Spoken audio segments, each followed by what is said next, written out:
Welcome back to Sledgehammer Horror, guys. I am Ken Sledge, and let's talk horror. Now, today I'm joined by the amazing Clarissa of I've Seen That One. Clarissa, how you doing today?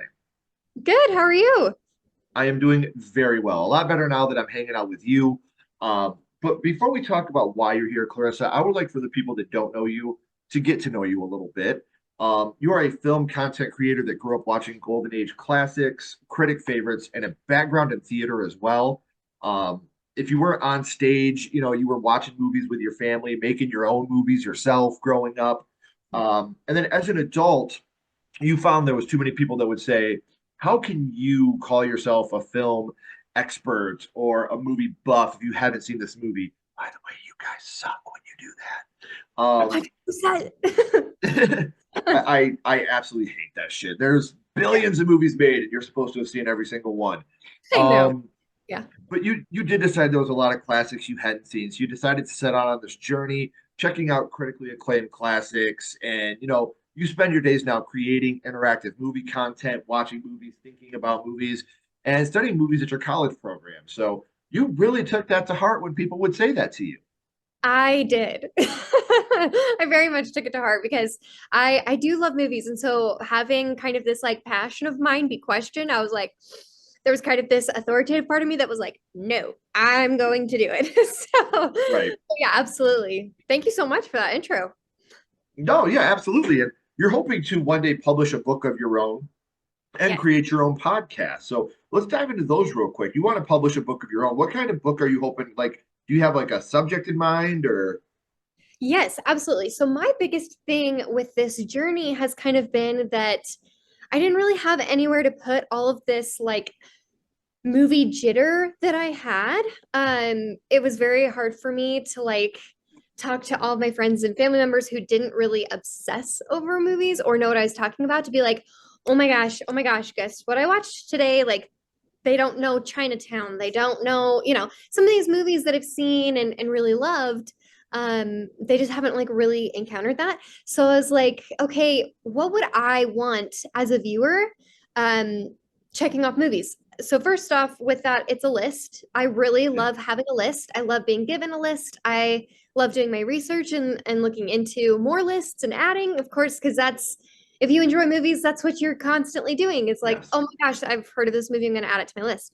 Um, but I also wanted a way to like talk about all these movies in a way that wasn't going to annoy everybody that I know. So I have actually created a journal. I'm hoping to publish it in the summer. But it's an interactive movie journal where it has a snack recommendation for every movie that's more often than most like movie reference. So that's always kind of fun. Like if you're watching V for Vendetta, I'm gonna recommend like the little eggy in a basket toast he makes. But stuff like that. And then it has the rating, the duration, but things you like, you dislike, your rankings, you give it your own Rotten Tomato score kind of a thing. But just something interactive so that Mhm. when you watch a movie, like I'm giving you my list, but I'm also giving you the opportunity to learn some fun facts and to write about it exactly the way I wish that I could have in the beginning of this journey. So it's gonna be really Sure. fun. I can't wait for that. And then podcasts as well. What are your hopes for the podcast? Yeah, I honestly would really like to partner it with that journal and Okay. just be like, okay, we're gonna go through every single movie that I've given you in this. So if you'd like to buy it, you can. You don't have to. You can also just chime in. But like I said, I call it like the jitters or like the super happy, excited movie, like anxiety. Like, I have to talk about this movie. So, I'm really Yeah. pumped to hopefully be able to do that and facilitate it in a way that's like, okay, guess what? I watched Scarface for the first time. Here I'm going to talk about it. So yeah, hopefully that works out. And I'm hoping to do that once I graduate school next spring. Congratulations on that as well. Thank you. Um, and the best way for you guys to become a part of this and to be reminded of when she writes her book and when she starts her podcast. I hate the word if. So when these things happen, the Thank best you. way for you to stay up to date with that is by following her on social media. And I have all of those links down in the description, guys. So please make sure you're giving her a follow, becoming a part of that family as well. I was super stoked when she agreed to come on so I could pick her brain a little bit. So, when you talk about movies, especially horror movies, I've seen that one. Yeah. You have this world of horror, but that world had to start somewhere, Clarissa. So now I would like to go back to the past and talk about what got you started in the horror genre, your first horror movie. And Clarissa, the first horror movie you watched was. My first horror movie was Disturbia. This was a movie that, I mean, growing up, we really didn't have scary movies in my house at all. So my mom actually reminded me that my technical first scary movie was Bud Abbott and Lou Costello Meet Frankenstein. But to me, that's always been a comedy. Like I was never really scared. So I know it has the technicality behind it of being horror with, Bela Lugosi as Dracula and Boris Karloff, or actually, I don't think it's Boris Karloff in that movie. But anyway, like our original like Universal Monsters. But so to me, it was a comedy. So technical first movie is Bud Abbott and Lou Costello. But Disturbia was the one that for the first time in my life, I had seen something that scared me. Maybe other than like the puppets in Dark Crystal. Who wasn't afraid of that as a kid? But Right. but but no, Disturbia. I watched it from the doorway of my living room when my older sisters and my mom were watching it. Yes, we love a sneaky horror movie watch. Right. And this movie, in hindsight, is really not that scary. But if you're 7, it's Sure. scary. And when I was younger, I actually had a really creepy, scary neighbor. And so in my mind, I was like, oh my gosh, like I have this neighbor. I could see him from my He, window. he kills people. He That's kills it. people. It's That's over. it. Like Yep. this is basically a biopic before I'm on house arrest, Right. whatever. Right. Yeah. Shia So LaBeouf agreed to play me, so yes, whatever. a classic Shia LaBeouf. Yeah. But yeah, this movie, it was my first time I really got spooked. Yeah. Mhm.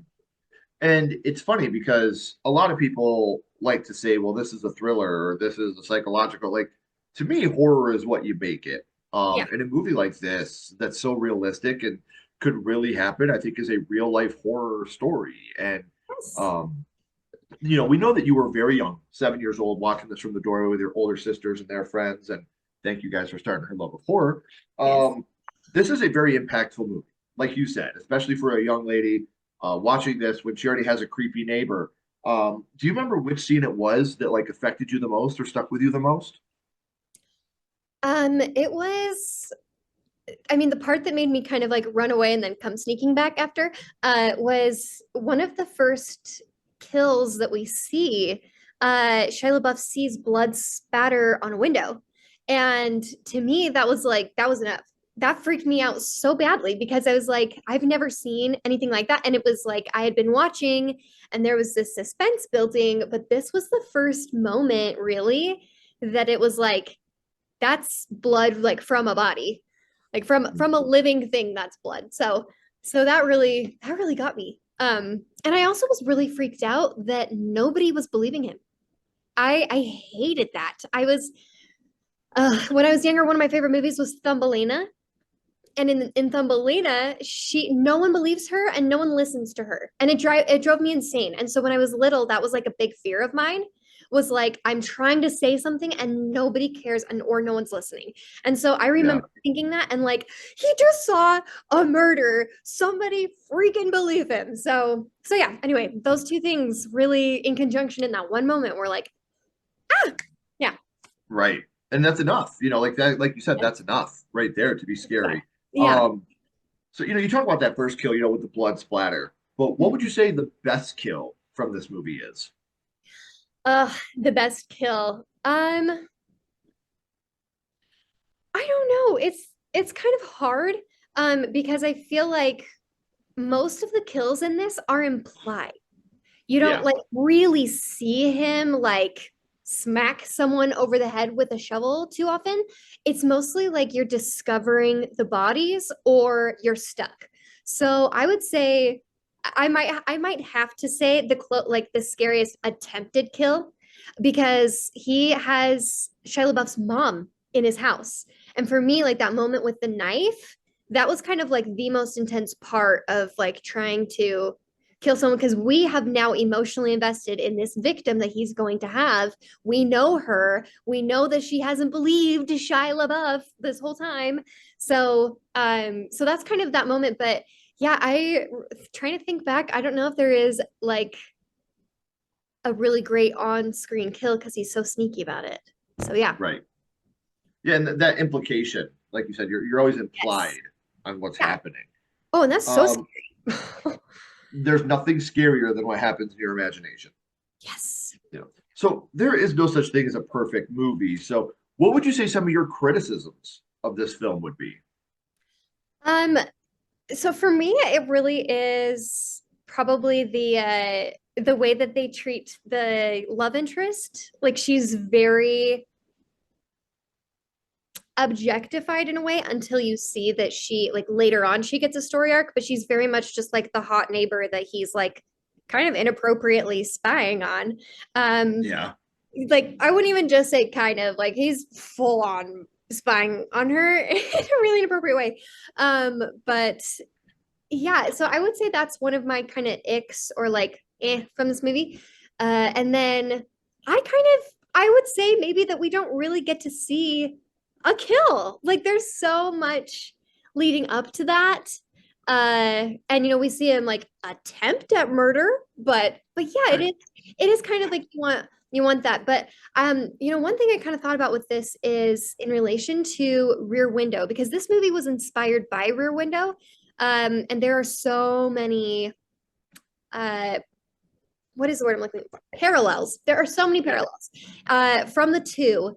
And I think maybe that might have been the director respecting like what Hitchcock did with you don't actually see the guy murder his wife in Rear Window. right. So you don't really actually see this guy murder like dozens of women. So I don't know. There's a double-edged sword for my gripe. But yeah. And I totally get that because I'm one of those people that I'm not a huge fan of off-screen or below-screen kills, or Yeah. at least give me a little something, to Something, cleanse yes. that palate of wanting to see someone murdered. Yeah, As duh. dark as that sounds, yeah, geez. It's Um, horror for a reason. gosh. Yeah. As we all know, especially now, remakes, requels, sequels, it's kind of all the rage in Hollywood. They love to do that. Is this a movie you would like to see them make an attempt at today with maybe a requel or a hard remake of this film? I think it would be really fun to do a sequel, actually. Because I mean, we know Shia LaBeouf hasn't really like been here for a minute. Yeah, But how iconic would it be if like maybe his teenage son is on house arrest or I don't even know, something along those lines would be so fun.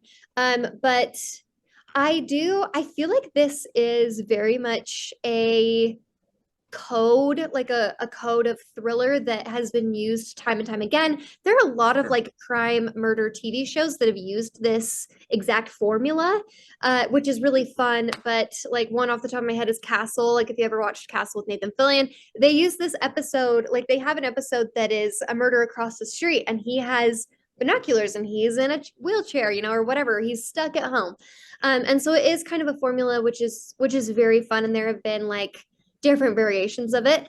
I would really enjoy to see this with a social media twist because Yeah, we can record things now. Like even in Disturbia, he records things, but they're so spotty from this home video because the camera's really crappy quality. It's not like sustainable. But we have like incredible cameras in our pockets and with pockets. social Yeah, media. Yeah, so I'm like, what would happen? Like, what would have to happen nowadays for this to basically be that nobody believes them, but we have social media? Like, how does that happen? right. So I think it would be very interesting for sure. Especially like the scene where you see him take the garbage bag out in the hair, you know, him Oh, recording yes, that on his phone or live streaming it on Instagram. Like, I have this on now. totally. Yes, 100%. Well, and thinking about because he drops the phone. They drop their little flip phone in the car, I want to say, or something like that in the garage in the car. And I'm like, what would that look like even now? Would somebody plant their phone? because like our right? phones can record now. So that's kind of a fun thing to talk about. But yeah, if you recorded him dragging her out in a garbage bag, yeah, Yeah, irrefutable. Yeah. exactly. Yeah. The movie would have been 15 minutes long. Oh, got him. It's Yeah. over. Yeah, like, oh my gosh, I love your off house arrest for doing good to the community. Right. So, I love talking about your first horror movie being Disturbia, but here for a second, I do want to throw a little bit of a curveball at you. Love it. My little buddy Ghostface is here, and he has a Right? question for you. Yes. What's your favorite scary movie, Clarissa? Like, What is your favorite horror movie of all time? oh, this is hard because there are so many good ones. Um, I I might have to say Dracula. 1992 Dracula is one of my Okay. favorite movies, top 10.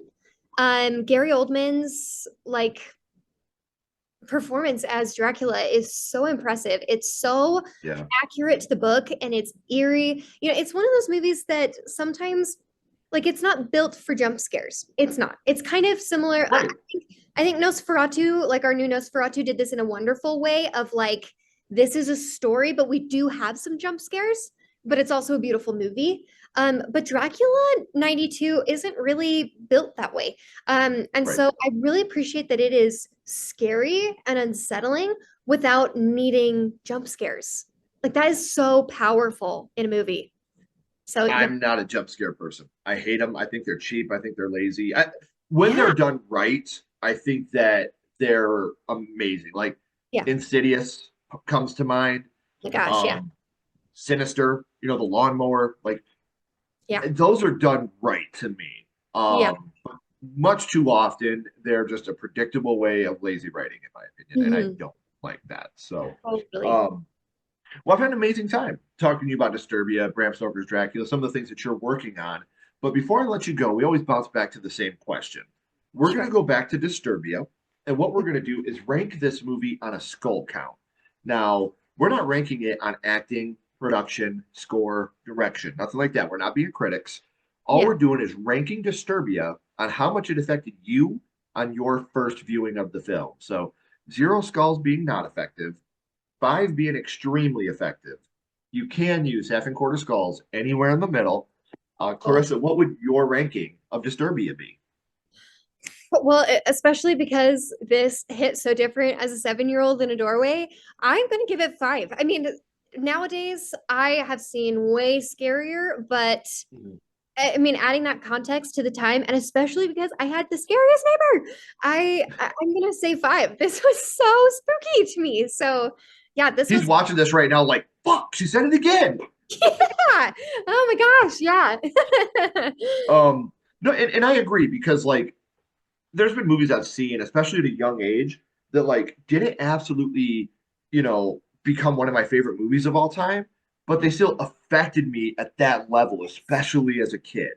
Yeah, Um, it's just amazing to me that we have these movies that, like I said, they may not be a critically acclaimed amazing movie, yeah. but to us and the way they affected us, that nostalgia of watching it and feeling like a 7 year old again, you Yes. know, or Totally. whenever I watch House from 1985, I can literally feel sitting with my grandma and eating, Tostitos, pizza rolls, and watching that Yeah, movie and how special it was to me. And so to totally. hear stuff like that, I think is absolutely amazing. And I'm so glad that we can talk about a movie that meant so much to you at such a young age and go and revisit that time again. So, um, I do want to thank you for taking time out to come and hang out with us and talk about your first horror movie and what it means to you.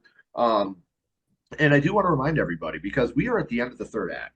The credits are about to roll and the curtain's about to drop. But before that happens, all of Clarissa's social media links, I want to remind you, they're down in the description. So make sure you're following her. So when her book comes out, when she starts her podcast, you'll be able to become a part of that. You'll be able to check out the book, follow along with the podcast, and get all these great recommendations as well. So please make sure you're doing that because you're going to want to catch the stuff she does on Instagram anyway. So, Clarissa, please don't go anywhere. I do have a couple more questions for you. Totally. Um, Everybody else, if you haven't already, please like, comment, and subscribe. It does help build the channel more than you know. And follow Sledgehammer Horror on social media. Those links are in the description as well. But until next time, keep talking horror, stay what you are, and we'll see you guys soon.